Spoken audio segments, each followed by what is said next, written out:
বন্ধুরা, কেমন আছেন? আশা করি সকলে অনেক অনেক ভালো আছেন।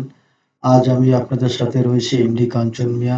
কাঞ্চন টেকনোলজি চ্যানেলের পক্ষ থেকে আপনাদের সকলকে জানাই সালাম ও অভিনন্দন। আসসালামু আলাইকুম। ধন্যবাদ সবাইকে।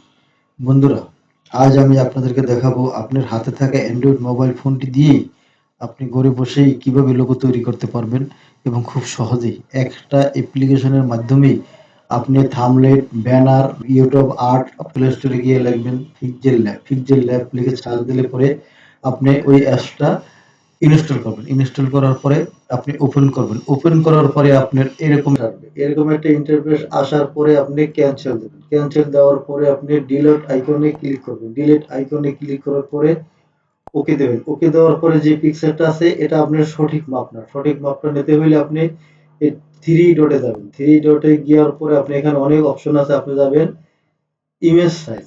ইমেজ সাইজে যাওয়ার পরে আপনি এখানে যে মাপটা আছে এই মাপেও আপনার থাম্বনেল তৈরি হয়, কিন্তু আমি যেভাবে পেয়েছি ইউটিউব ভিডিওতে তাতে পেয়েছি এখানে আপনার এই যে ইউটিউব থাম্বনেল এখানে দিলে আসে 1280 বাই 720 720 এটা রেখে আমি ওকে দেবো। ওকে দেওয়ার পর আপনি এটা হলো থাম্বনেল সঠিক মাপ। এরপর এখানে অনেক আইকন আছে। বন্ধুরা, আমি আমার রেকর্ডিং সিস্টেম ভালো না। আমি একটা আমার এই মাউসের কার্সারের দিকে লক্ষ্য রাখবেন। কার্সারের দিকে লক্ষ্য রাখলেই আপনিও আমার মতো কাজ করতে পারবেন। ধন্যবাদ সবাই।